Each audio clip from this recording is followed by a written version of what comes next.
أعوذ بالله من الشيطان الرجيم. بسم الله الرحمن الرحيم. بسم الله.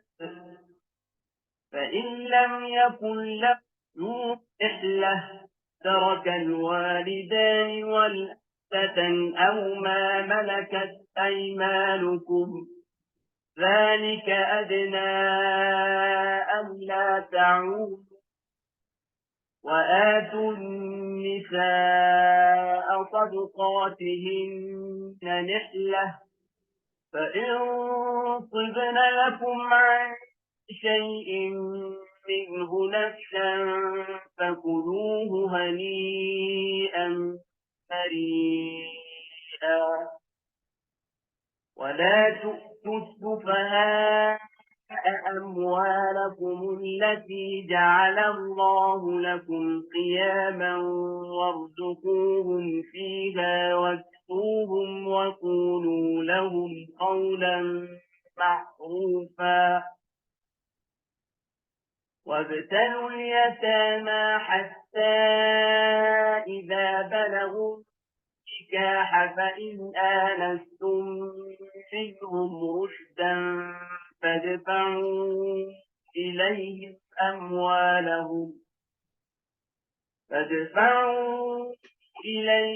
أموالهم ولا تأكلوها إسرافا وبدارا أن يكبروا ومن كان غنيا فليستعفف ومن كان فقيرا فليأكل بالمعروف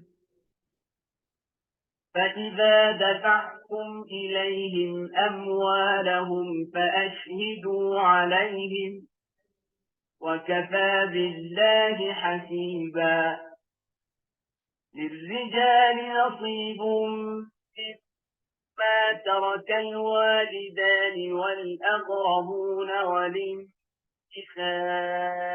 نصيب مما ترك الوالدان والأقربون مما قل منه أو كثر نصيبا مفروضا. أعوذ بالله من الشيطان الرجيم. بسم الله الرحمن الرحيم. إن الحمد لله نحمده ونستعينه ونعوذ بالله من شرور أنفسنا ومن سيئات أعمالنا إنه من يهدي الله فلا مضل له ومن يضلل فلن تجد له وليا مرشدا والصلاة والسلام على سيدنا ومولانا محمد المبعوث رحمة للعالمين أما بعد Assalamu alaikum wa rahmatullahi wa barakatuh. We give thanks to Almighty Allah, who has been very merciful upon us for giving us yet another opportunity to continue the ongoing MUNFIQ Islamic Finance Fellowship, where we undertake series of mentorship session. So far, alhamdulillah, so good. This is the 22nd mentorship session, which by Allah's grace is not an easy task, but Allah has made it so possible and easy for us. So like we do say, the purpose of the MUNFIQ Islamic Finance Fellowship is to create awareness and to motivate so many people outside there who are ordinarily interested in going into the Islamic finance profession, but we who, for one reason or the other, are not properly informed, or they are misinformed, or they don't have exposure to necessary information that will make them to make a decision on what they want to do. We hope and pray that by the end of this fellowship, we'll be able to motivate at least one person who will be a vanguard for Islamic finance in the nearest future. I want to repeat that. at least one person, because we believe that through this fellowship, we are undertaking a task to guide people. And we believe that if Allah gives us the opportunity to guide at least one person towards that will eventually be beneficial to him in this world and the year after, that will be a great achievement for us. Much more that we hope that Allah will give us the benefit to even be able to impart on so many more people. From the feedbacks that we have been receiving from the mentees, as well as other good and well-wishers, it has been very encouraging. And so far, we have that confidence that the purpose of this fellowship is already being actualized. So we pray Allah, for whose mercy we have floated this mentorship, to accept it from us as an act of ibadah. I want to thank all the MUNFIQ Fellowship team, the director of the fellowship, the registrar, and other numerous volunteers, and the anchor team, and all the mentees who have been very, very committed. We thank you, and we so much appreciate your sacrifices. May Allah accept it from you as an act of ibadah.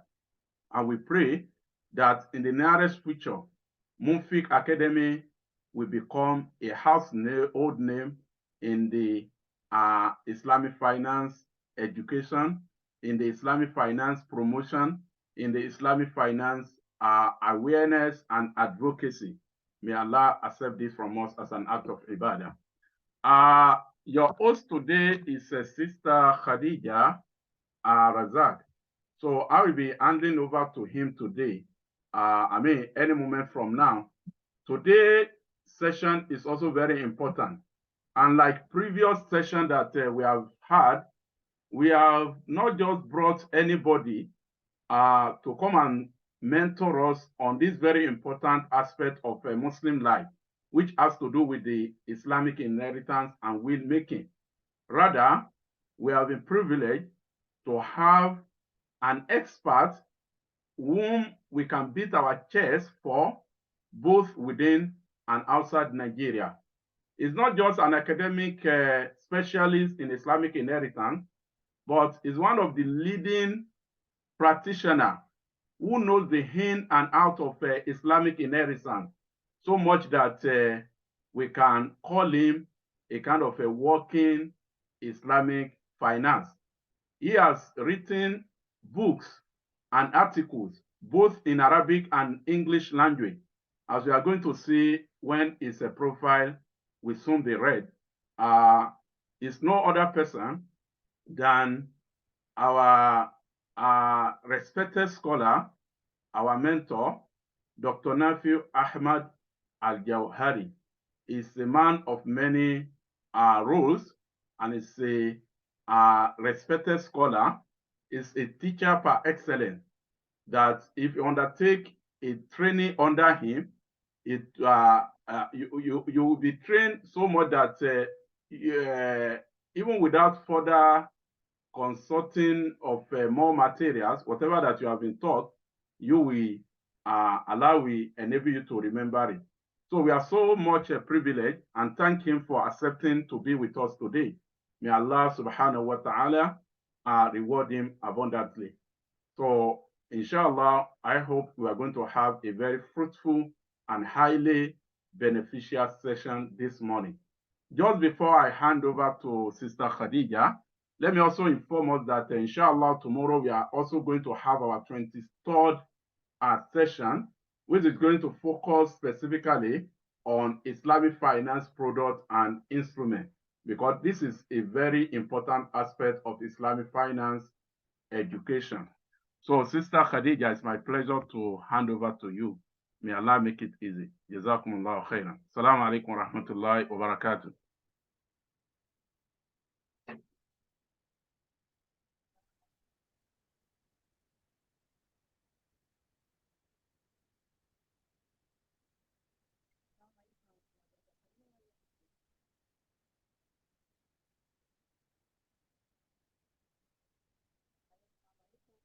We cannot hear you yet.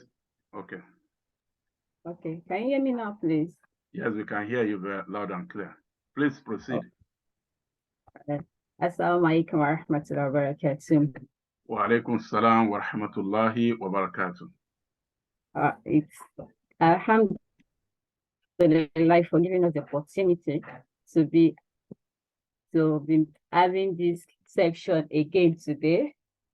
And as our doctor have said, I'll be reading the profile of our lecturer, which it goes like this.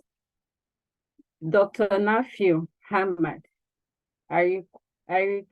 Arikewuyo Al-Jawhari hails from Ilorin, Nigeria State. Sorry.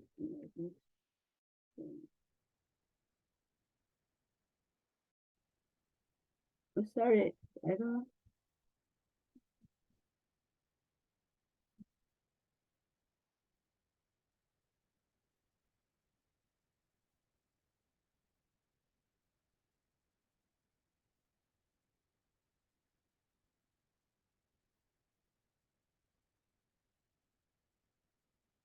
I'm sorry, my system just hung.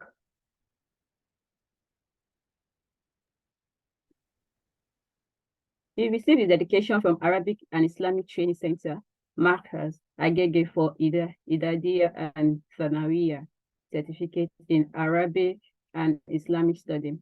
Backed a diploma in Islamic and Common Law from Bayero University.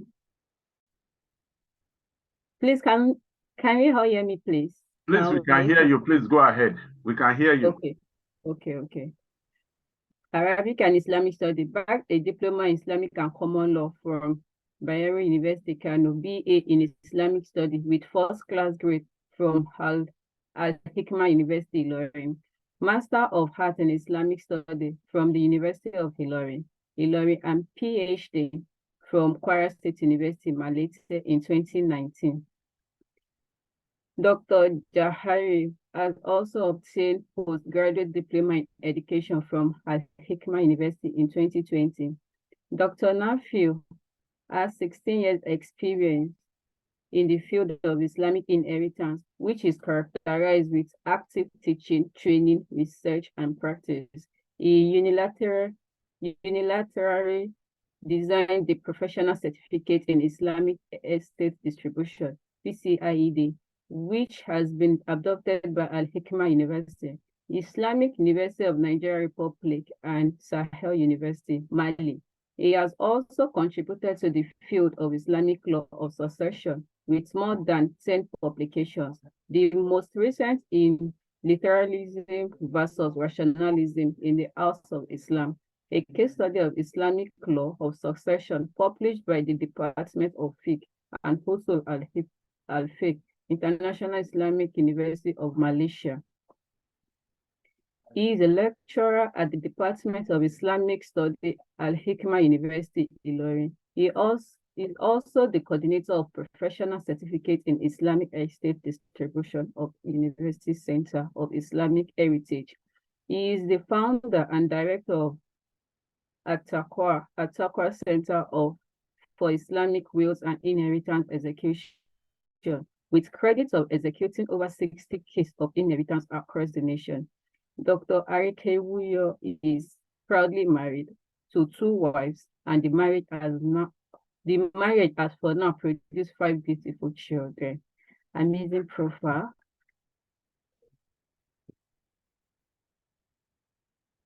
May Allah make this our section be beneficial to both our lecturers and all the mentors. I don't know if our lecturer is in-house. Assalamu alaikum, Dr. Nafiu.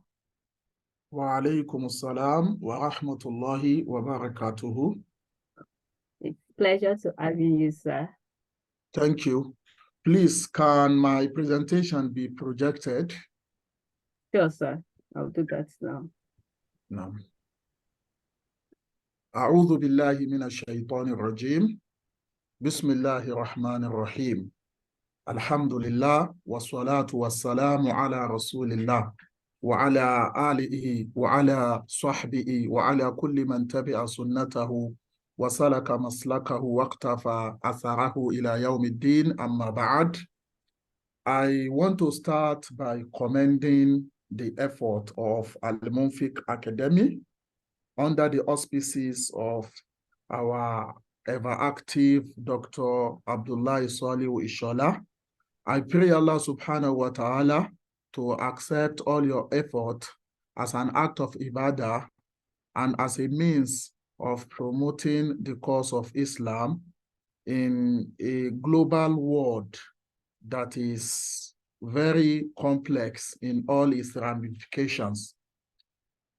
I'm still expecting the projection of my presentation. This is too tiny.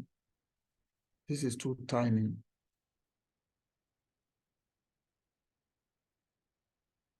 You need to go to the first page. Yes, Sister Khadija, please project it as a presentation, slideshow. Yes, this is good. You have done it before. The title of my presentation this morning, I'm still expecting the projection, please.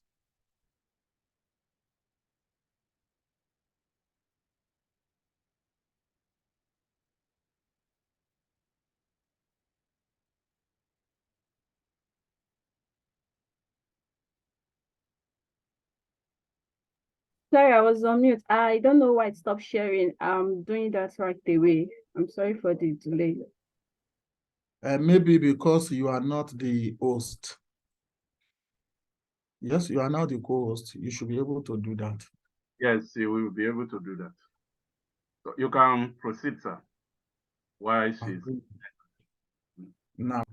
So the title of my presentation this morning will be tailored around the Islamic law of succession and lawmaking, and will-making in Nigeria.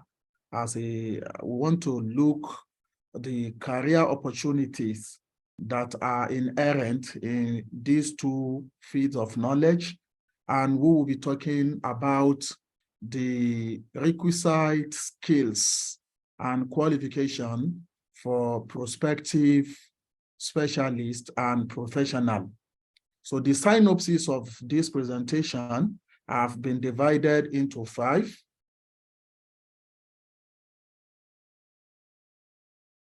Number 1 is the introduction. Then we would consider the Islamic law of succession being a career or not. Then we talk about the status of mirath, which is the Islamic estate distribution in Nigeria. Then we will look at the requisite skills for prospective professional. Then I will give my conclusion and submission. It would have been good if this presentation is well projected, because I have nothing with me as I'm currently speaking, and I plan to rely on what you project. Now, go to the next slide. The next slide. Thank you. The next slide. Next slide. Thank you. So now introduction. Come back, please. Now introduction. I know that some people would feel somehow that this is a platform for finance experts and students. Why are we now talking about the Islamic law of succession? So we need to establish the point of connection between my present discourse and what this platform is established for. As you all know that Islamic law of succession as a subject precedes what is currently termed as Islamic finance. You can't find anything as Islamic finance in the classical work of Islam with the current name. Generally, finance focuses on managing money. When we are talking of finance, we are talking about anything that has to do with money. And when you coin finance with Islam, so what you are actually trying to present is that you want to tell us how, what has Islam prefers for money management. So, and this is where the connection can be established between Islamic law of succession and finance. They are both focusing on money. Mirath focuses on the redistribution of wealth, which is a key discourse in the modern economic and financial studies. A discourse on career opportunities in the field of Mirath in Nigeria is very appealing and compelling at a time when the reorientation and awareness campaigns in favor of the implementation of Mirath have reached their peaks in the country. You will believe with me, or you would agree with me, that contrary to the past, when we are having a very few and infinitesimal number of specialists and ambitious students in this field, today, as I'm talking, we're having a very large number of prospective experts and specialists in the field of Islamic asset distribution. So I am very happy that this discourse is coming at this particular time. I'm very happy with that. Come to the second slide. Next slide. Next slide. Now, let us address this. Mirath, which is the Islamic law of succession. Wasiya, which is will-making. Can we call the two a career in Islam? Because our current discourse is about the two being a career, and we want to check the opportunities inherent in them. So can we call Mirath and Wasiya a career? Let me start by what is a career. According to Oxford Advanced Learners Dictionary, career is defined as the series of jobs that a person has in a particular area of work, usually involving more responsibility as time passes. So in a nutshell, when we are talking of career, we mean job, we mean specialization, we mean profession. So from the foregoing, career renders the meaning of job, profession, and specialization. So Mirath being a career can be established from two ways, namely from the definition and then from the prophetic hadith perspective. The next slide. So I want us to take note of this. If we want to establish Mirath, that is the Islamic law of succession, being a career, we will use two formulas to establish this. Number one is the definition perspective. When we want to define Mirath, according to specialists in Mirath, we have two formulas of defining Mirath. The first one is what we tag as execution-based definition. And this definition is given by one of the most reputable scholars of Mirath in contemporary time, and that is Professor Muhammad bin Ali As-Sabuni, a former professor of Mirath in Al-Qura University in Mecca, who died 2000 and, come back, I'm still on Sabuni. So who died very recently, I think in 2021. As-Sabuni in his magisterial work that virtually all students of Mirath possesses the book, says that when we are talking of Islamic asset distribution, it is the act of transferring ownership from the deceased to his living heirs. I want you to give an extraordinary attention to this definition because it has its implication. According to him, the major responsibility of a distributor is to transfer ownership from the deceased to his living heirs. And the implication of this is that a distributor is under obligation to execute the transfer of ownership. What do we mean by execution here? It is not sufficient as a professional that you should tell your client that you deserve 1/6. and the equivalent of 1/6 in your estate is 3 million. No, it is not sufficient. According to this definition, you will see to the transfer of that 6 million from the account of the deceased to the account of his beneficiary, either among the children, wives, or other family members. So, and that is where I want all professionals to take note.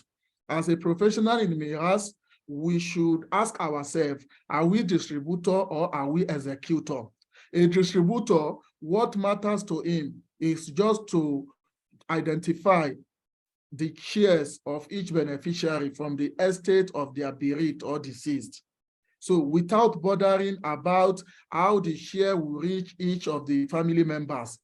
But as an executor, so we would go far to the extent of going to the bank account of the deceased, moving all the money from his account to our own account as a corporate organization. Then after distribution, we now see to the moving of the share of each heirs from our own account to their respective bank account, and that is execution. So this is the first formula of defining miras as given by As-Sabuni. So this definition is an execution-based. Next slide. The second formula is given by Badran, Abul Ainain Badran, another reputable scholar of Miras in contemporary time, who retired as a professor of Sharia in Al-Azhar University. He defines Miras as a field of knowledge. You can see the difference. The first one, transfer of ownership. This one, a field of knowledge that involves principle and mathematical calculations aimed at identifying what, how, and whom the deceased estate is given to. The inclination or the implication of this definition is that miras is a teaching learning based. So hence, this definition inclines more to teaching and learning. Move to the next slide. From these two definitions given above, you can see that the opportunities in miras are being highlighted. Go to the next slide. Number one is execution. As a specialist, so you execute, and that is what we mean by professional. Then you have the opportunity of training. Then you have the opportunity of teaching. Please, there is a difference between training and teaching. Teaching as a career in miras is that you are an ustaz in a madrasa that has Thanawiya, and we always have a subject called Al-Miras or Al-Faraid. You take a course for students, that is teaching career. But when we are talking of training, that is out of academic institutions. So it used to be anchored by professional centers or in the forms of workshops, because training is aimed at making the audience a professional, while teaching is aimed at giving the student a taste of what miras is all about. So there's difference between we were taught miras or we are trained on being a miras professional. So, and these are three opportunities that we have been able to highlight from the two formula definitions of miras. However, let me say this lest I forget. Experience has shown that professionals in miras are different from teachers of miras. Sincerely speaking, the largest percentage of those who teach miras cannot practicalize what they are teaching when they get to the field. So that is where we are having what do I want to call it? That is where we're having I want to remember this terminology. So of professional and teacher. A teacher may not be able to put what he is teaching into practice.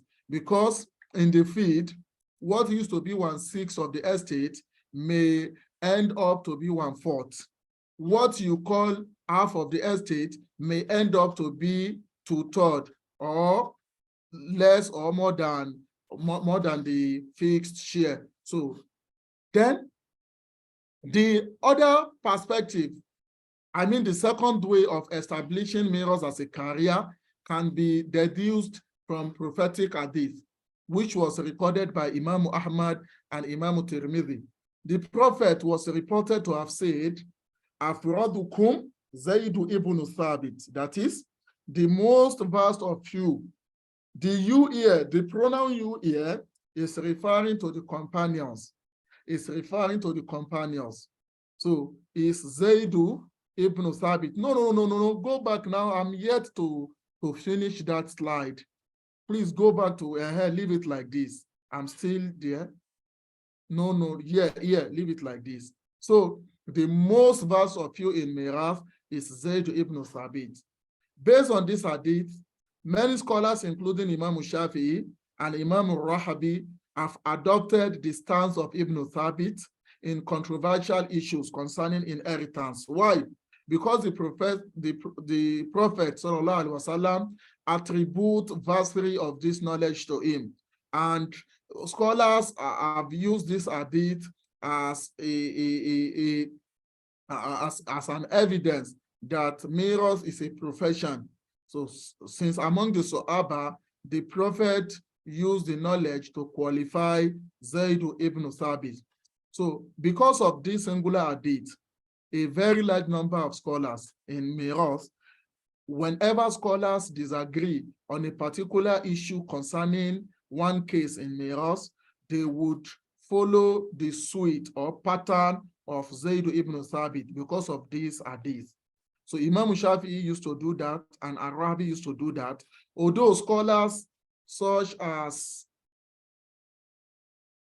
Ibn Uthaymin and Ibn Baz have rejected such juristic adoptions.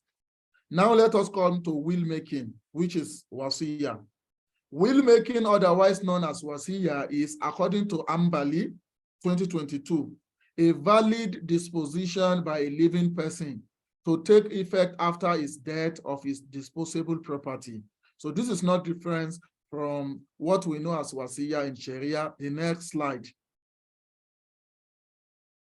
Next slide.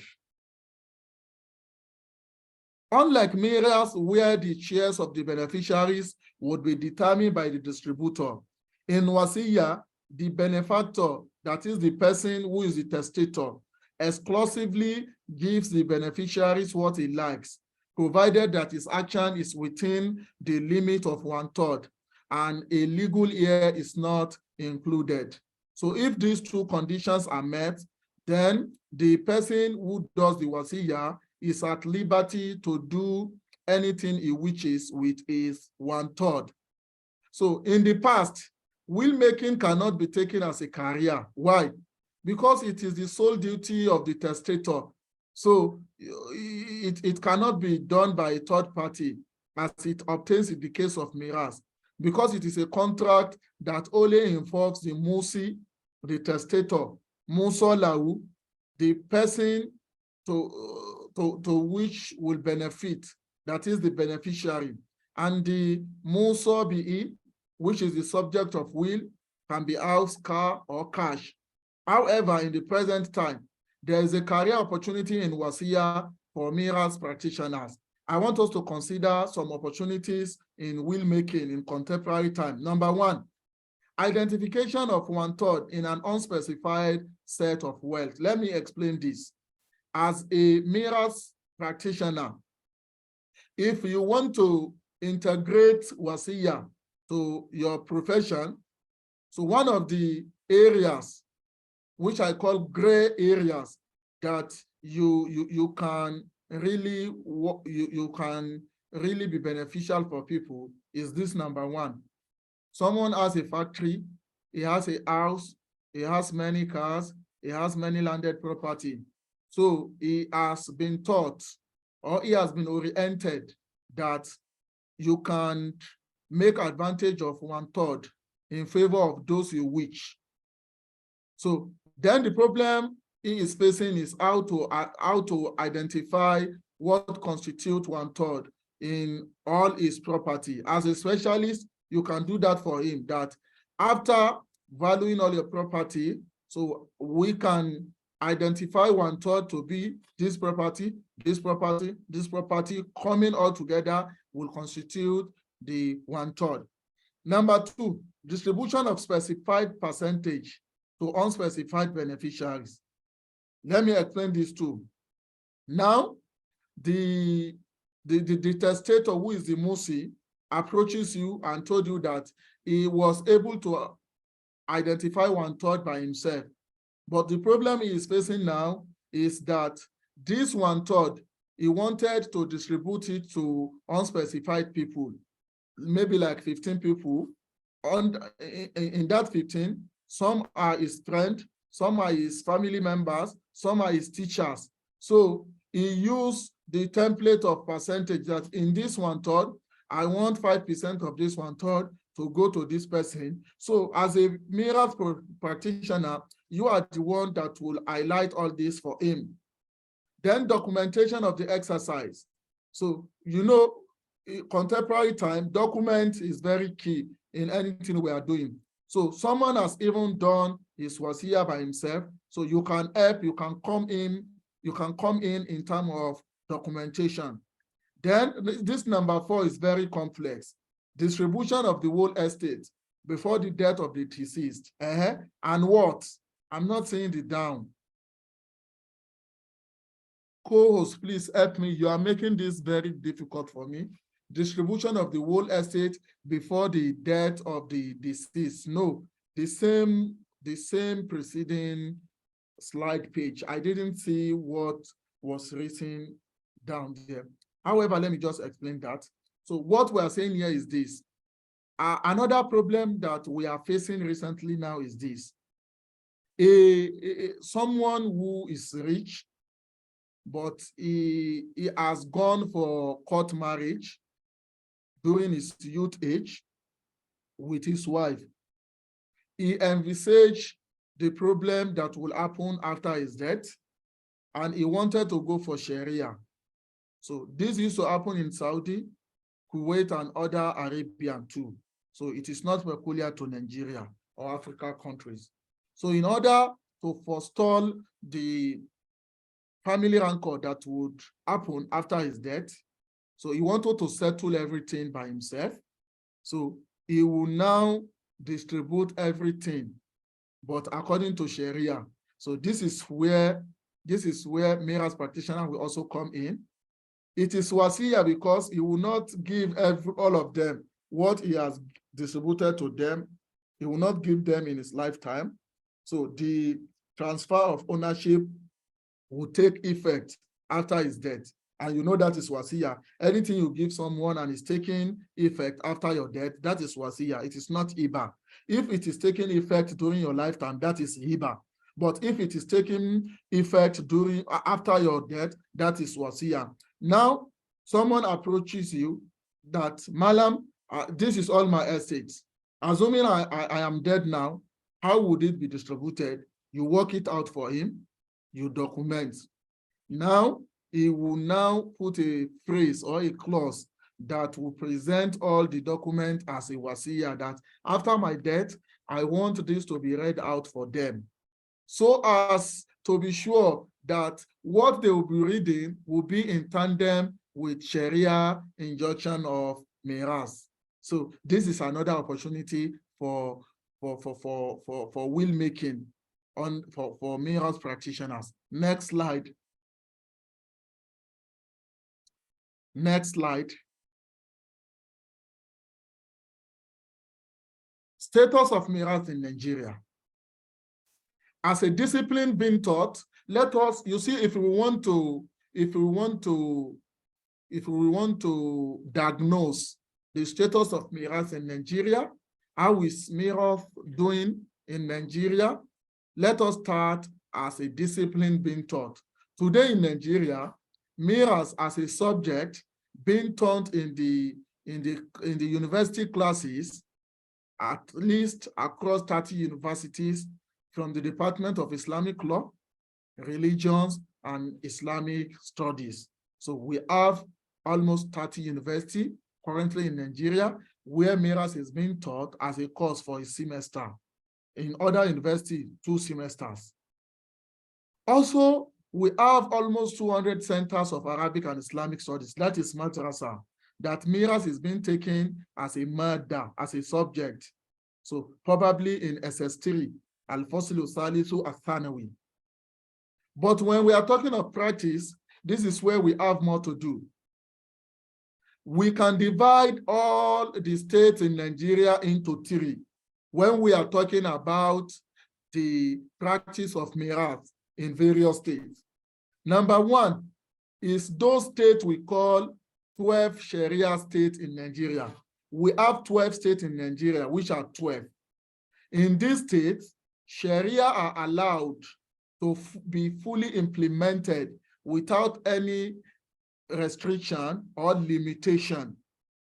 So the 12 Sharia states are Kano, Katsina, Borno, Kaduna, Niger, Bauchi, Sokoto, Zamfara, Kebbi, Jigawa, Yobe, and Nasarawa. You see these 12 states, there is what we call the support of state legislative powers. The State House of Assembly has given all Muslims the power to use Sharia. So as Muslims, you don't have any alternative in these 12 states. You die and your estate will get distributed according to Sharia. You don't have any option because it has been supported fully by the state legislative power. Next slide. Then number 2, the second division. The second division are like 6 states where you can only have access to the implementation of mirrors on your estate if you request.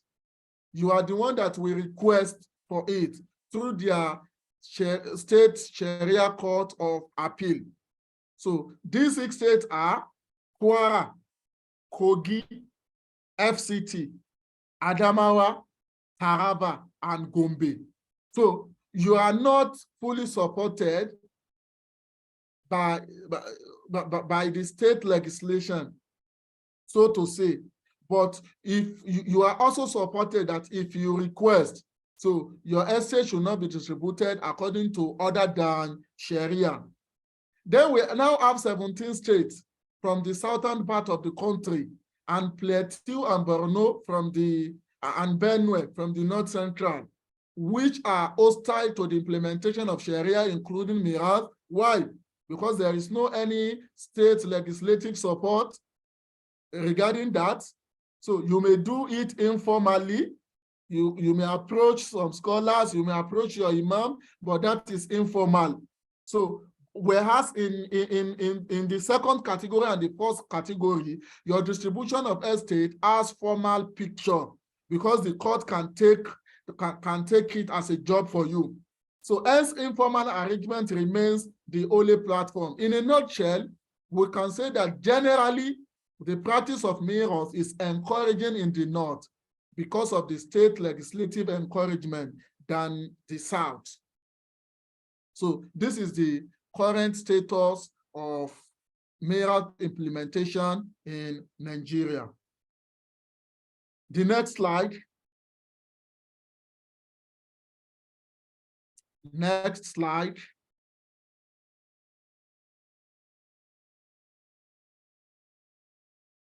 Now, skills for modern professionals.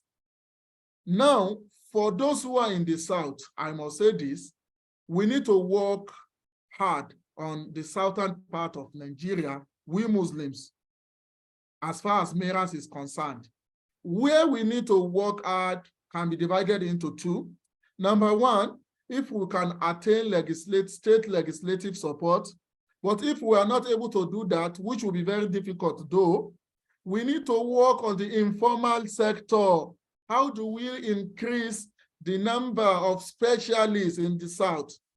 We don't even need the government to implement this aspect of Sharia called mirrors. We don't need the government. The government does not bar us from doing this. You get it right, but we are the ones that are not ready because we're having a shortage of number of specialists. So for a prospective professional and specialist, we need almost 8 skills. I want to discuss 8 skills and requisite qualifications before you can emerge as a thoroughbred professional in Islamic law of succession. Number 1, calculation. I know some people have natural phobia for mirath because of math. Many people hate mathematics, and you know that mathematics entails calculation. However, I need to say this. There is no basis for that phobia in the contemporary world because today you can't calculate on yourself. There is what we call calculator. What you just need to know is what do you want to calculate.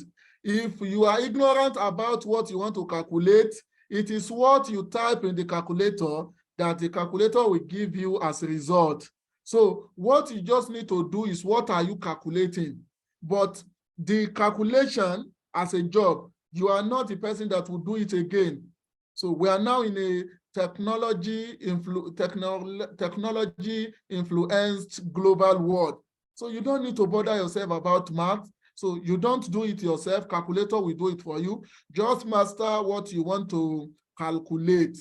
So calculation, we will need to master calculation because when you go to the field, I mean real practical aspect of mirath, you calculate, you have aggregate figure, all your fixed share will be translated into number, into figures, all the figures will be put together to give you money, and all the money will be subtracted, either subtracted, multiplied, divided, and added up. So you need calculation. Number 2 now is distribution. What do we mean by distribution? Distribution is a kind of paperwork that you will first do. Someone dies, he left husband, he left 3 children. In your paperwork, you should be able to identify what is the share, legal share of each share. That is what we mean by distribution. All this has to do with theoretical aspect of mirath. These are not pertaining to practical. We are here to come to the practical. When we're talking of calculation, when you're talking of calculation, you are still in theory. When you're talking of distribution, you are still in theory. But when you come to allocation, you see the number 3rd skill, allocation, then you have started practical work like that. Allocation. What is the difference between allocation and distribution? Distribution is that mother is entitled to 1/6. That is distribution. Why allocation is what is the equivalent of 1/6 in 3 houses left behind by the deceased, in the 3 landed properties left behind by the deceased, in 5 cars left behind by the deceased. How do you allocate the 1/6 for a particular year or the mother in particular from the aggregate estates? So allocation is more complex than distribution because distribution is a paperwork, while allocation is a document work.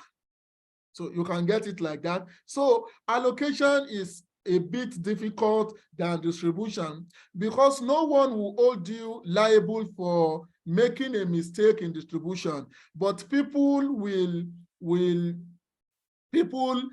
accuse you of bias or injustice through allocation. Let me give you an example.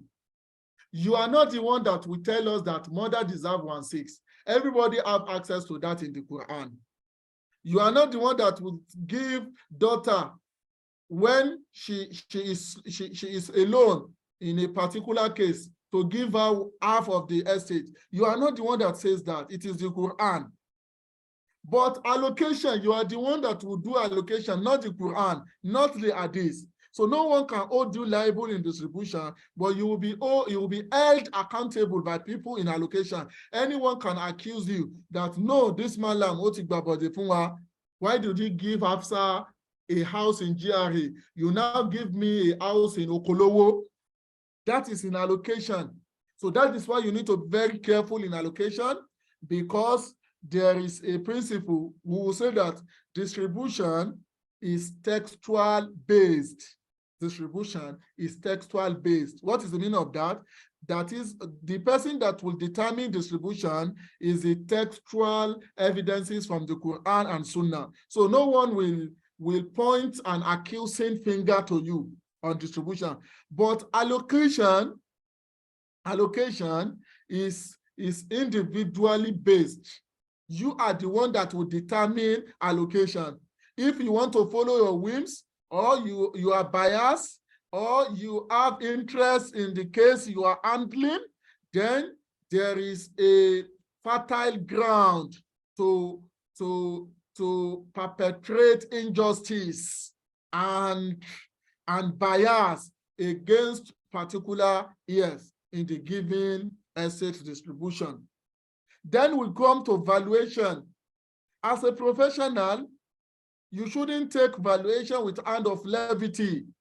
All what you are doing in asset distribution rallies around valuation, because it is the valuation that will give you the figure that you want to calculate, that you want to distribute, that you want to allocate. You can see that calculation, distribution, allocation, all are tailored around valuation. What is valuation? Valuation is to give us the monetary value of each property. And this cannot be, these are what will make a difference between a practitioner and a teacher of Miraf. For instance, we have two means of valuation. Number one is to approach licensed valuers. Personally, I used to tell my students that this type of valuation is aggressively too cost. It may drive away your client, because all what they want to distribute is less than 20 million. And the valuer will tell you that he deserves 2 million. Then the people will run away. They will run away. But you want to cover about 2 million. What is going to be our own share? So then the second means of valuation is what we call mutual consent valuation. And this is what I personally am propagating, I am promoting. So as to encourage people to always patronize the Islamic law of succession. So let us go for the second means of valuation. How does this look like? You seek for 2 or 3 representatives from the family who is your client, and tell them that this motto, can you let it go for 2 million? If they agree, you write 2 million as the value of that property. Because even if you approach licensed valuers and they inflate the cost of the estate, something that is not worth 8 million, they will call it 12 million, so that their own service charge will also be inflated along. So now if they say 12 million, do you think that the person that will buy it will be foolish to the extent that anything you call it, he will pay for it? No, you will still bargain. So everything will still bounce back to you. So that is why we propagate the second means of valuation. Then we have arbitration. This is another skill. I want you to take note of this, most especially those of you who will practice in North Central and in all the 17 southern states in Nigeria. If you are practicing Islamic law of succession, or you take it as a job, you are an arbitrator. You are an arbitrator. You are exercising arbitration. What is arbitration? 2 people are in dispute, and you have been assigned as the judge over 2 of them. And they all agree that anything you say is the final. You are an arbitrator. So arbitration has become an independent course that people are taking now across the globe. People go to UK, there's a special program the lawyers are doing now on arbitration. That's why you see them writing ARB beside their name, ARB certified. So people are now feeding fat on arbitration. It is now a job, a profession. So I need to tell you that you too are an arbitrator. So arbitration also has its own skills. You need to be calm, you need to be patient, you need not to be, because you are a judge, an informal judge. So that is why whenever you finish your distribution, so there is what we call execution day. You go to their house or any venue they have all agreed on, all the stakeholders, beneficiaries, they will be seated. As the arbitrator, you talk, alhamdulillah, you make preaching, you appeal to them. So you get it right. So you talk to them, you appeal to them, you do anything that you can use to forestall subsequent infight and grudges among the family members. Another one is documentation. It will be foolish of you while living in this global world today that after you are through with your work, you don't document. No, wealth is a very sacred thing in contemporary world. Even in Islam, you can't toy with anything that is wealth. So you need to document all your paperwork. And documentation has like 3 characteristic features. It has to have clarity. You should document such a way that even an illiterate who can read English will be able to understand what you have penned down. You should avoid using highly technical words and terms. No, you should distance yourself from that. So clarity. So then you should have logical arrangement. For instance, your documentation must include total estimation of the estate. Then we have what we call acronyms. You should number each estate. So Toyota Corolla, 1. So GRA house, then Adewale house. You should be able to label all the estate with their name so that by the time you start distributing, anyone who belongs to Adewale house will know the kind of property you are referring to, since you have labeled everything. So under labeling, it is another talk for another day. Recently, I sent one of my boys for a distribution, and can you imagine, they do label up to 300 and something label. It is all about clothes, but clothes that are highly valuable. So, and you don't need to be hardy. So this is what you have decided to do. So you need to do it neatly. So they label everything. So because through the label, you'll be able to value each one differently from others. My projection is no more there. What is happening again? Then from, where am I now? From documentation. Hello? Yes, sir. So I think the co-host is out. Let me try to check on her, and see if we are. She's no more with us. I've checked here. Okay. She's no more with us. Okay, let me share from my part. Just a minute. So the next one is execution. I think I have explained a little bit about execution. As a practitioner, always put execution at mind. What do we mean by execution? It is not that you just go to a particular family, you will now announce that this person deserves this person deserves that. Then you take your leave. After you have taken your leave, you are no more bothered about what will happen. Some people may prevent other people from having access to their legal shares.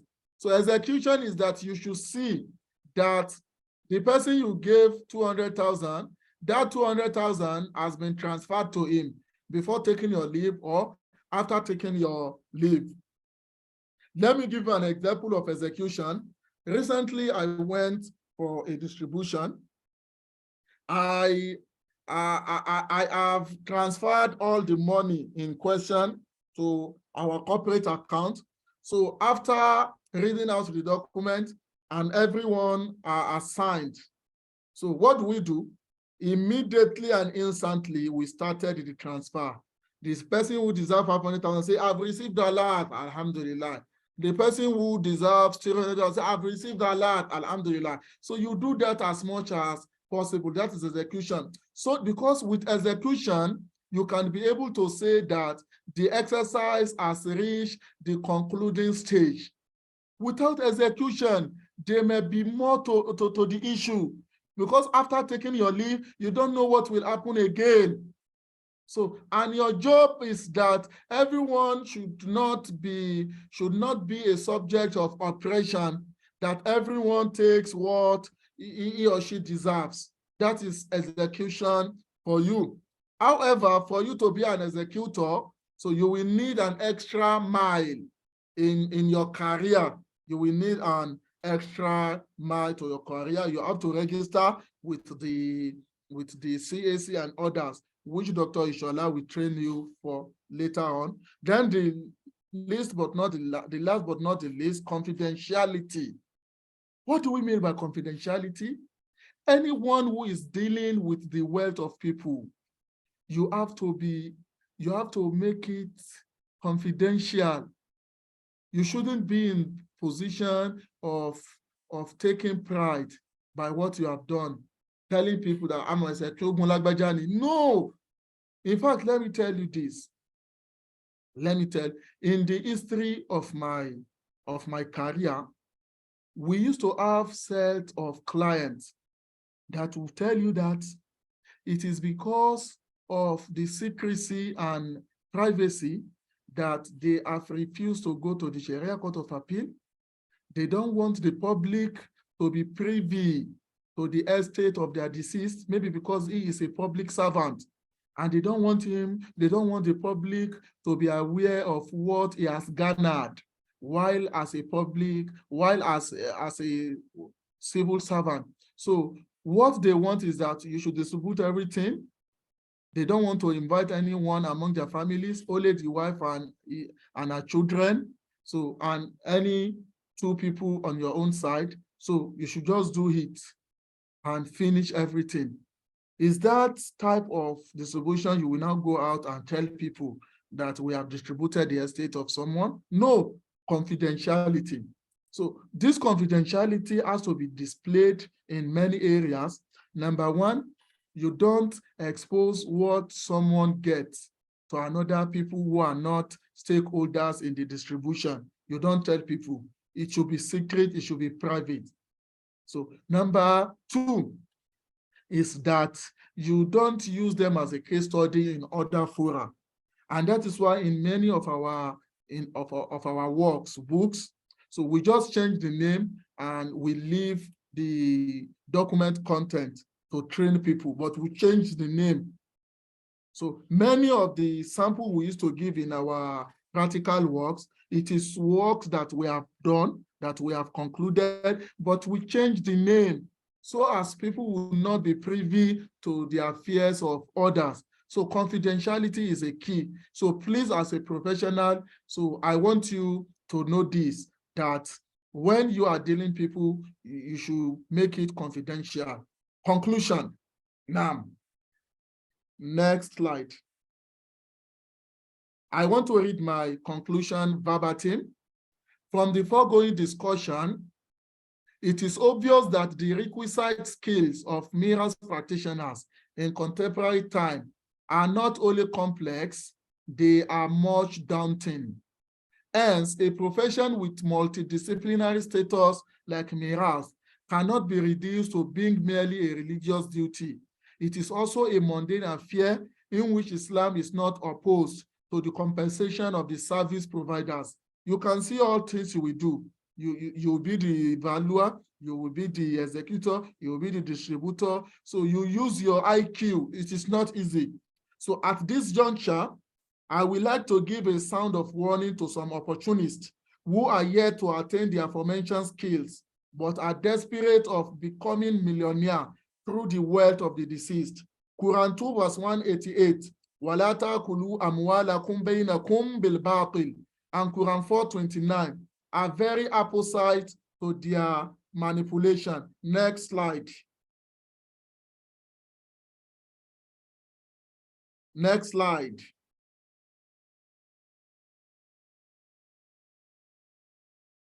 Taking a certain percentage from the estate as service charge is not ethical in this field. I repeat, taking a certain percentage from the estate as service charge is not ethical in this field. Unfortunately, this attitude is fast becoming the order of the day among the emerging professionals, most especially the lawyers who are committed to stripping the exercise of its religious garb. We will continue to maintain that our profession is a religious responsibility we owe the Muslim society, and no amount of money can compensate our intention.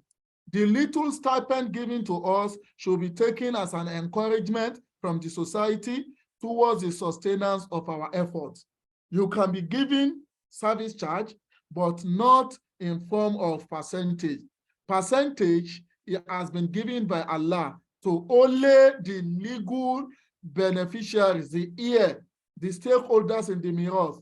As the muqassim, the distributor, you are not among those whom Allah has given a percentage in the estate.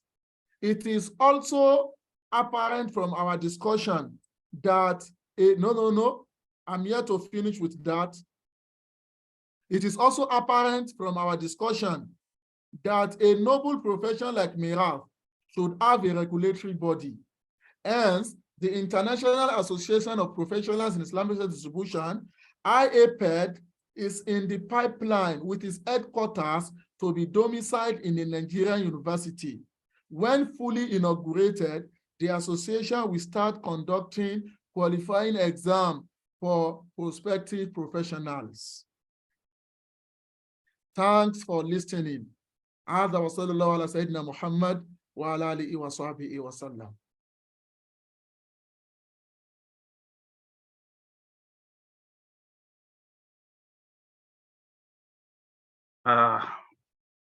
Jazakumullah khairan, Ya Sheikh.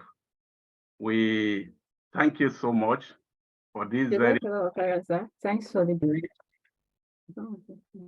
Okay, the co-host is back. So please continue. Jazakallah khairan, sir, for the beautiful lecture. I've learned a lot for myself, and I'm sure every participant must have learned one or two things about the mirrors and about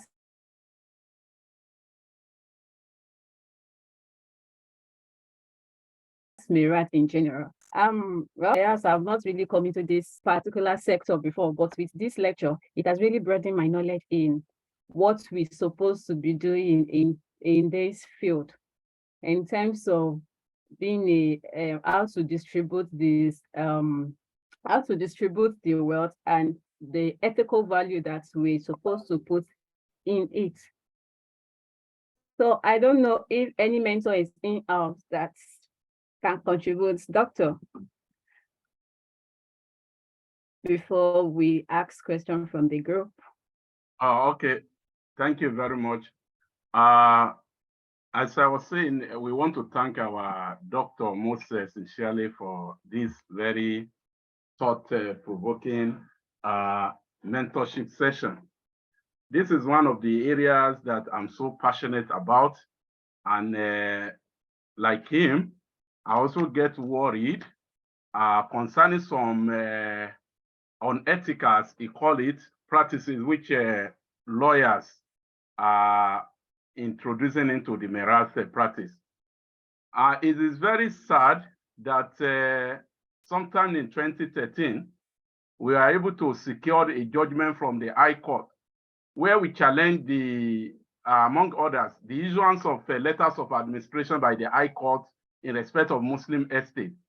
And also, we challenge the charging of 10% on the estate before they will issue that ordinary paper which they so much attached undeserved, without any apology to anybody, undeserved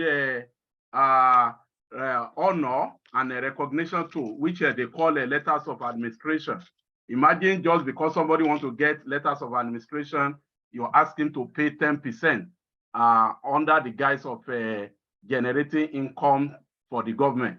So we successfully challenged that practice.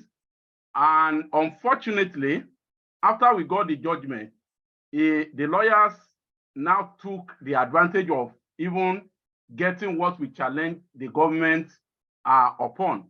So they now started charging people just because they want to help them secure their property from the bank and other institutions like a pension. Even if one will use a service charge, which perhaps is the only language that or the approach which the lawyers are trained to know in matters of charges, at least 1 or 2% should be not. In fact, .something% in some estate will even be more than 10% that one will charge in some other estate. So even if you start negotiation on the basis of percentage, it should end up that, okay, you want to take your service, but not necessarily because you want to unnecessarily enrich yourself from the estate of the deceased. So I also share your views on this, and I've also always been expressing my concern upon this, which I hope that by the time the proposed regulatory body comes up, is one of the things we are going to look into. And we must continue when we have any opportunity to emphasize that being a lawyer, not even being a graduate of LLB, combined law, is enough for you to now portray yourself as a Sharia practitioner. Sharia practice itself requires some element of specialization for a long time. And that is why, may Allah be pleased with Professor Ajetu Mabi, when he wrote his thesis, which has now been published, which he specifically explained the difference between Sharia practice and Sharia practitioner and lawyers. So not every lawyer is a Sharia practitioner, but it's unfortunate that because people believe that once you are called to bar, you have become so learned. Why they don't seem to understand that you are only learned in the areas where you have the requisite training and exposure. So I share your thought, and it's one of the things that I think we will be able to take up by the time the association comes on board. And we will not mind, by Allah's grace, to even take some to court so that if the need be, to drag it out. So before I call on other mentors, let me also permit me to also comment on this aspect of the skill which you listed. I am of the view that perhaps the valuation should come before allocation, because like you have emphasized, by the time you have done the distribution, the next thing that will guide you for execution is to have the valuation. So valuation, I think the mentees may be properly guided that it takes a priority before allocation, because without the valuation, there's nothing that you want to allocate. So that's my humble view. Then in the area of confidentiality, I think we should sound the words of warning to family members of Miras professionals, just like other professionals that where confidentiality is very essential, especially the spouses. You should know that if your husband or wife is a specialist in Miras, you don't have the right to now be prognosing into the confidential document that he may be working on. So this is very, very important, so that you will not expose your spouse to unethical behavior, not only against the worldly practice here, but even against the will of Allah. So this is just my own little comment and contribution. So I believe we have some other mentors who may also wish to make a contribution. So if you are available, any of the mentors or any other person, please kindly let's raise up our hands at once, so that we know the number of people that want to make contribution, and we'll be able to manage our time. So we don't want a situation where halfway somebody will still now be remembering or thinking that he also has one contribution he should make. So please kindly raise up your hand, and for any of our mentors in the house, kindly assist us to raise up your hand, so that it will be easy for us to identify you and call you to make your submissions before we call on other participants.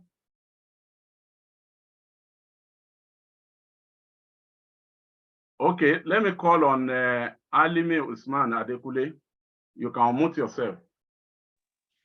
Assalamu alaikum wa rahmatullahi wa barakatuh. Wa alaikum assalam wa rahmatullahi wa barakatuh. Thanks so much for the opportunity given to attend the class. This is my first site. I pray Allah subhanahu wa ta'ala reward Al-MUNFIQ Academy, so also our immense doctor, with beautiful appreciation. Actually, I have like 2 questions to ask our honorable doctor. So also the last one being like a guidance as a student of knowledge. The first question I wish to ask is, doctor mentioned shortly recently that it is not ethical in the field of Islamic inheritance to take any portion or percentage from the inheritance, especially from the estate, I mean. After then, he said, do the estate distributor, I mean the one who is trying to distribute in the estate, can have a particular portion, but not being maybe as it has been mentioned in Al-Quran or Sunnah. My question is, okay, if we've all agreed that it's not permissible, it's not ethical to take any portion or percentage from the estate, okay, the money or the service charge that's going to be given to that particular person, I mean the estate to the distributor, is it going to be contributed by the family members, I mean the inheritors, or is it going to be taken? Is it going to be taken from the estate left behind by the deceased? I believe my question is that's the first question. And the second question goes towards the doctor also. Yes, sir.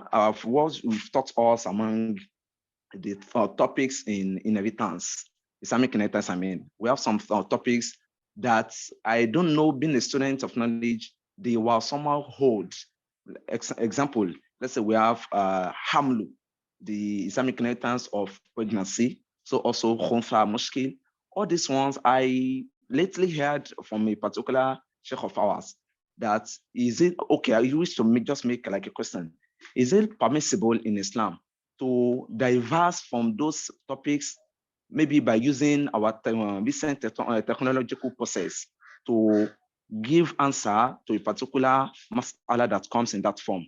I mean, maybe, you know, in Hamlu, we have some processes we have to take. But if we have a particular, maybe a technological process whereby we don't need to do all those masail we always do in Hamlu, but by using maybe machine or computer that's going to execute that particular mas'ala for us, is it permissible in Islam? Or we have to follow the formal and the old one that has been given by Prophet Sallallahu Alaihi Wasallam, and also the Sahaba? That's the second one. And the last one, which I said, I'm trying to just get like a guidance. I'm another graduate of Arabic studies in University of Illinois, and it has always been my wish to be an Islamic finance student. Now, I've been trying to do some researches on whether I can be able to further on, maybe with my master's in Islamic finance. I don't know what exactly you can give me as an advice. Can that be done with the Arabic maybe after my graduation from the Arabic studies, to further on with Islamic finance with that particular certificate, or what exact guidance can you give me on that? Before I will request the doctor to kindly respond, let me just respond to your last question. Okay, sir. Islamic finance is a multidisciplinary field which accommodates everyone, especially in those who have undergone one studies in Arabic or Islamic studies. We advise that you join our WhatsApp. Then you can also go to our YouTube. We have already taken a session on the professional certification required, the step that you have to take for you to be mainstream into the Islamic finance. I think we took that in May, I think before Ramadan. So when you watch that video, you'll be properly guided. So all you need to do is just that after your graduation, so you can proceed by obtaining masters in Islamic finance and also obtain certificates in some required certification at the national and international level. So it's also part of our plan at MUNFIQ to also start our professional certification very soon. But we want it to be very standard. So that's why we are just taking our time. But there are some that are currently existing in Nigeria, as well as abroad. They have an Institute of Islamic Finance in BUK. And I also understand that there are some other centers and some arrangements also even at UNILA. So by the time you take all these, you will be fully into the into the Islamic finance, your certificate and specialization in Islamic, in Arabic. So, and I hope that will be very beneficial. So you can also engage us further on WhatsApp so that you can get further guidance on this. So I hope that helps in a way. Okay. So before the mentor will respond, let me also call one other person to make his contribution so that it can be taken together. Movement ID 0047, you can mute yourself and make your contribution.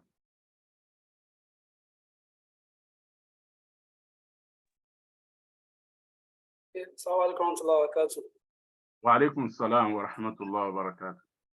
So we thank our doctor for that presentation and MUNFIQ Academy generally. My own is a question, and it has to do with we want to tap from the experience of our doctor. There are cases, especially in this part of Nigeria, where some of the children, the heirs of the deceased, some of them have become non-Muslims, so to say.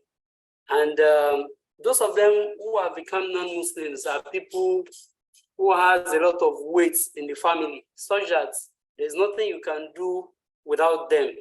In such cases, how have they been coping? How have they been dealing with such cases, such that at the end of the day, the whole of the effort that has been put in place for their distribution will not be wasted? How have they been able to manage events or scenarios like that?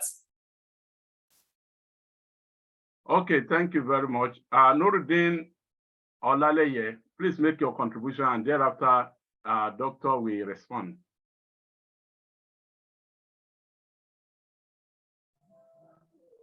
Okay.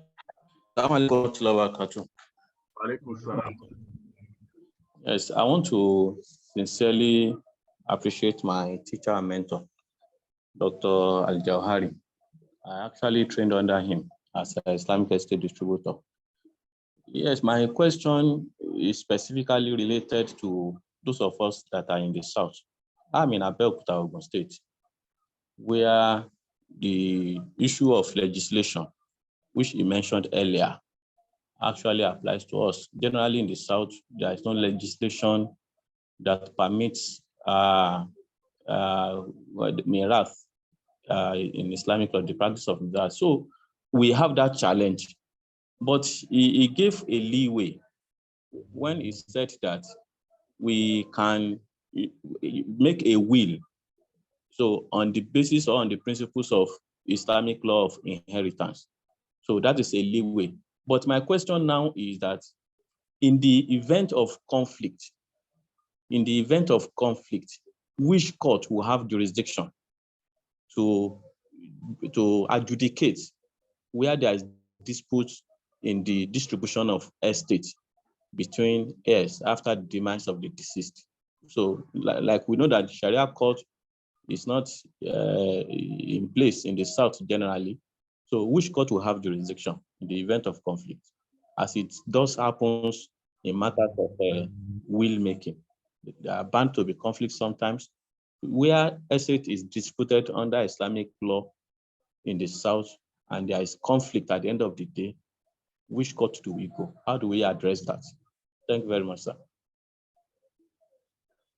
Okay, Doctor, you can kindly respond to all the questions. And then after that, I will read out some questions from the chat room and we'll be rounding up, inshallah. So, thank you. I want to commend all the questionnaires for sparking these questions, which I believe would also be beneficial for all the audience. Question number one has to do with percentage taking, that I said it is not ethical. And the questionnaire was now saying that even the service charge that we allow, where is it coming from? Yes, so you see, let me first tell you this. Why we are discouraging from percentage taking is that recently it is fast becoming like another fixed sharer. So I was opportuned to peruse a mirrors document, which was done by someone else. So in that document, I saw how the distributor allocated some set of properties to himself in the name of his own share as the distributor. So very recently again, I went to execute an estate, and the Magaji, who is elite from the way he talked, told me that, to his amazement, after reading out the document, I didn't read anything about my own charge, that within 45 years of his experience, he has been attending distribution meetings like this, that when they read it out, they will always say this is the share of the distributor, so who is the cleric or the imam. So that is why I said it is fast becoming a norms and convention that we need to discourage. Percentage taking is like you are saying that this is the divine share given to you that is not bargainable.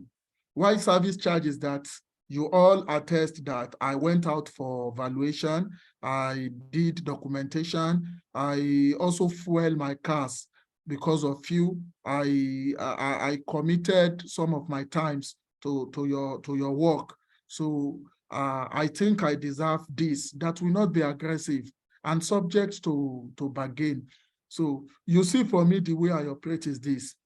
Any estate that I deem within myself that even the beneficiaries are not so lucky, I did it free of charge. I did it free of charge.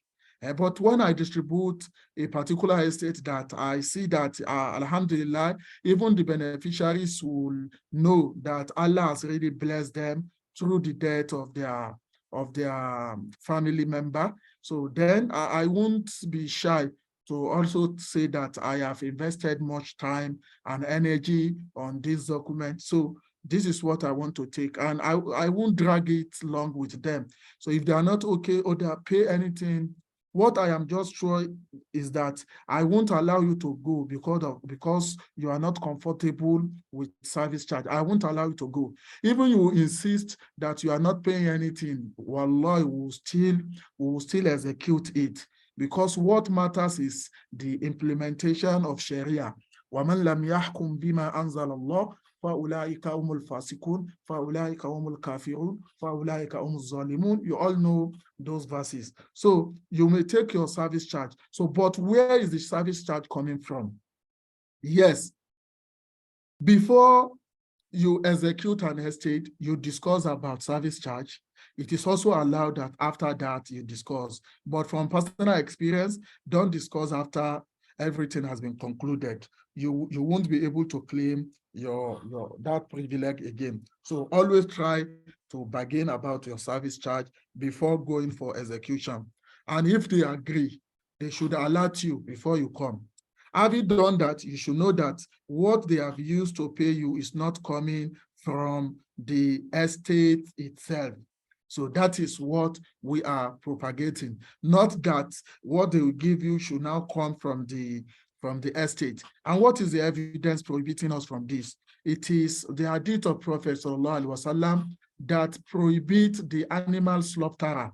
Anyone who slaughters animal for people, for Eid al-Adha or for Akika. So the Prophet said the person can be given service charge, his wage, but not out from the animal. You can give him animal, but that animal given to him, I mean a piece of animal given to him, should not constitute a service charge of his own work.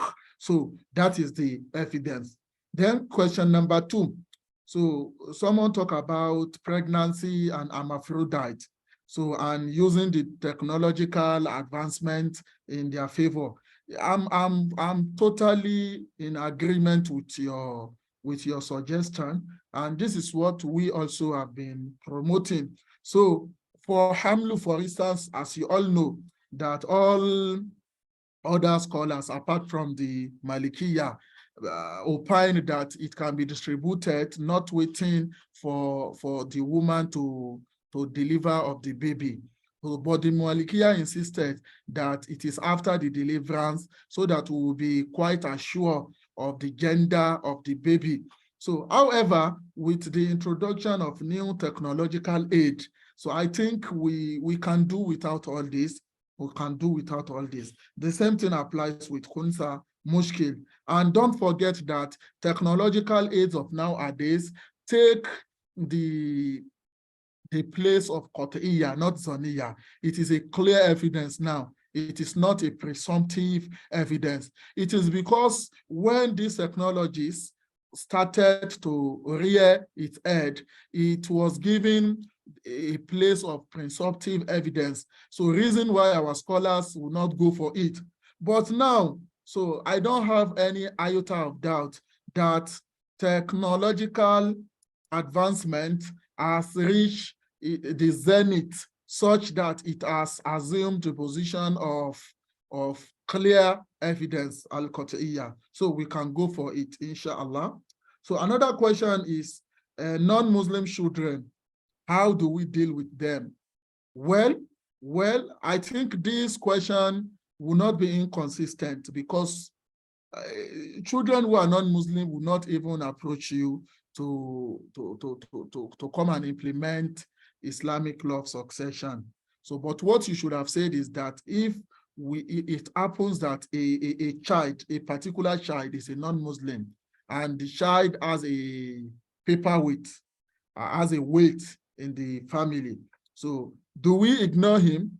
That he's not a Muslim, will not give him? And I used to tell people, you will end up with a bigger problem if you do that. So what we will do, from my experience, is this, because I was privileged to have distributed many cases that have to do with what you just asked.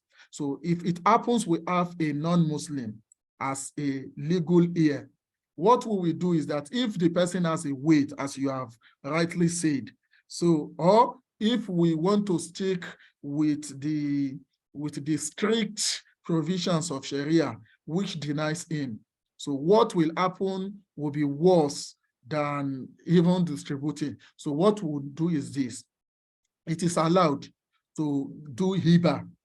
You get it, to to give non-Muslim member of the family something. It is allowed in Sharia, even with the unanimity of all scholars. So you will now have a meeting with the legal ears who are Muslims and tell them that this is what is happening, but we see that the family may break if we want to go with the strict provision of Sharia. So do you all agree to give your sibling the same amount given to you, but not in the name of distribution share, but in the name of hiba, gift? They will say yes. Then you start your documentation. The same thing you have given to his kinsmen and women, you give to him, but you know that this is given to him in the name of gift, not in the name of distribution. And this is what we call al-hila to sharia in jurisprudence. So as just to save ourselves from bigger problem. So in the event of conflict regarding mirrors in the southern part of Nigeria, which court of this jurisdiction should we adjudicate? Well, let me tell you, brother, that as a professional, you are practicing informally in southern part of Nigeria. So you don't even go for any case that has traces of dispute among the families. So you are doing arbitration, and you know the meaning of arbitration. They have all surrendered to your say. So try to avoid any dispute, because the truth is that any dispute that arises, the court judgment will not favor you in the southern part of Nigeria. It will never favor you. So you should always try to avoid dispute. So for me, I won't engage in, even in North Central, that is far better than the South when it comes to mirrors. I will never engage in any case that has iota of dispute and family rancor. After they fill their form, I will call each family members whose their name has been written in the forms. I will call them one by one. Hello, are you aware of the estate distribution of this person? So, and it is when I saw that all have agreed that we'll now start working. So always avoid dispute, because it won't favor you when it gets to court in the southern part of Nigeria. But the right court to go, I think Dr. Abdullah Ishola is in better position to tell us that. Wassalamu alaikum wa rahmatullahi wa barakatuhu.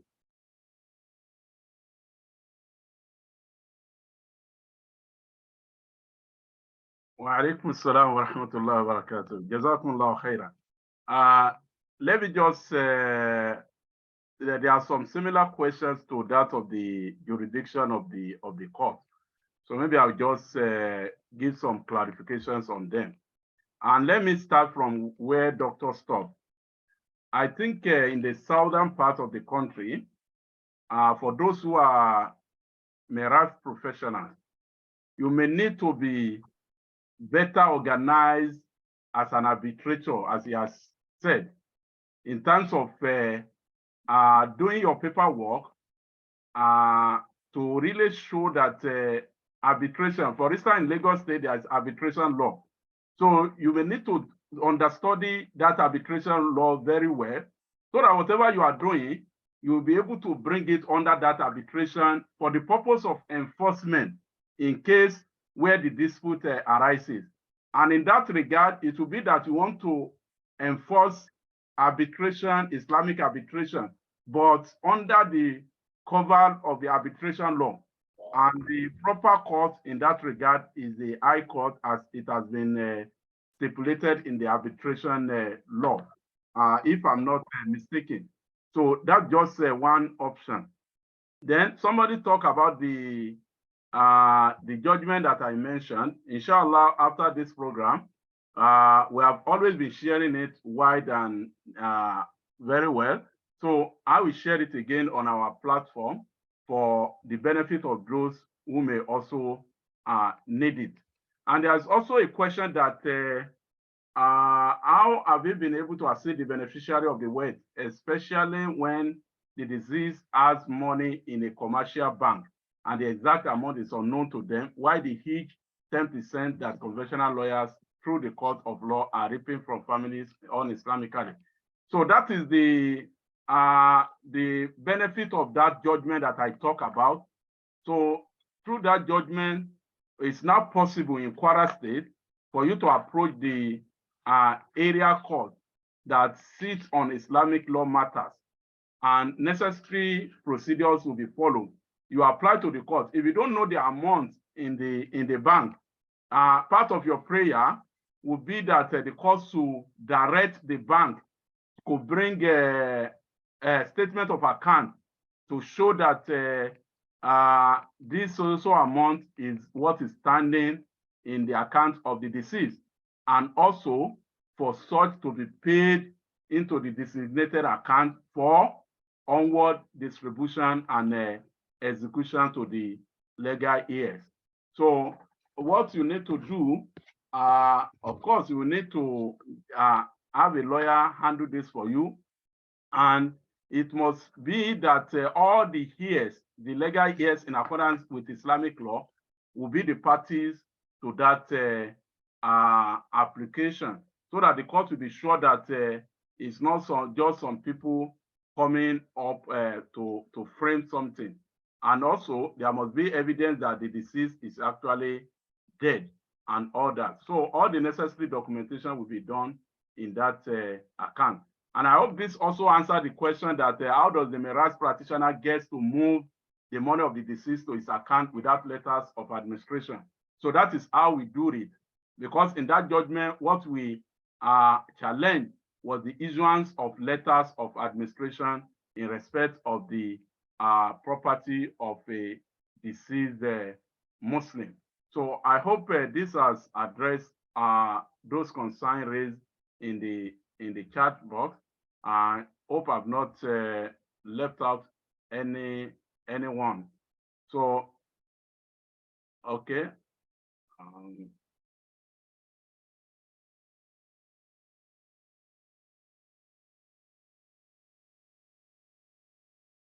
Okay, so on this note, I don't know if we still have any of our mentors in the house who will love to make some contribution. Mr. Abdulgafar Balogun, I think I've addressed your question in the chat room, because we really need to be rounding up now. So, but you can make it short if you have any further intervention you want to make. Assalamualaikum. Yes, quick one. I was asking if the association will rely or accept certification by recognized universities, or those who have the certificate will still need to write the professional exam for certification by the IAEPD. I think that one will be clarified when the organization eventually comes on board. So it's still in the pipeline, as the doctor has said. So when it's out, those who want to apply will be properly informed on the procedures and the requirement, inshallah.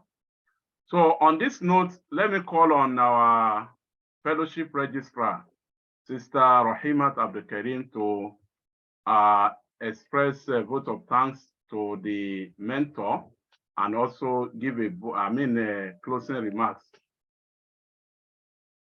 Sister Rahima. No. Alhamdulillah for today's program. On behalf of MUNFIQ and management and mentees, we want to appreciate our speaker for today for the knowledge sharing and for the wonderful lecture. We pray Allah subhanahu wa ta'ala reward you abundantly and continue to increase you in goodness. We also want to appreciate all the mentees and other attendants for today's program. I believe you're able to, if you've benefited a lot, and Allah make it a more beneficial knowledge for us. Barakallahu fikum, jazakumullah khairan for everyone. Assalamu alaikum wa barakatuh. Wa alaikum assalam wa rahmatullahi wa barakatuh. So on this note, I would like to present a virtual certificate to our doctor. I'm sorry that we are not able to share the certificate, but I must immediately after this session is going to be forwarded to him. So it's just a token of appreciation of your effort and for making today's session a very rewarding one. So we hope you will accept this from us as a token to express our appreciation. Jazakumullah khairan. So your final remarks, sir. So, wa iyakum, I really appreciate MUNFIQ Academy, most especially 2023 Islamic Finance Fellowship. I really appreciate the mentors and the mentees, and I pray Allah subhanahu wa ta'ala to accept all this effort as an act of ibadah. Inshallah, in subsequent series, we look forward for more thought-provoking presentation from all our scholars. Jazakumullahu khairan. Assalamu alaikum wa rahmatullah. Wa alaikum assalam wa rahmatullahi wa barakatuh. Jazakumullahu khairan. So this just to inform all the participants that inshallah tomorrow we are going to have another exciting session, which is going to focus on the Islamic finance products and instruments. And we have also been privileged to get another professional who is going to take us through this. So we pray Allah to make it easy for us. So please do join us tomorrow and kindly invite others so that we will all be sharers of good things with others. So on this note, we want to end this by saying we will recite Surah Al-Asr and we say, Subhanaka Allahumma abihamdik, nash'adu an la ilaha illa anta wa natubu ilayk. Wassalamu alaikum wa rahmatullahi wa barakatuh.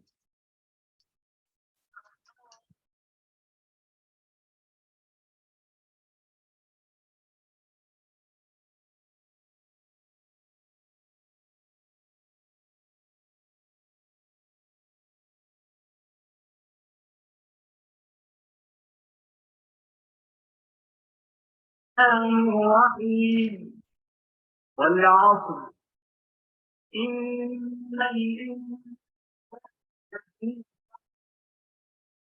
الذين آمنوا وعملوا الصالحات وتواصوا بالحق وتواصوا بالصبر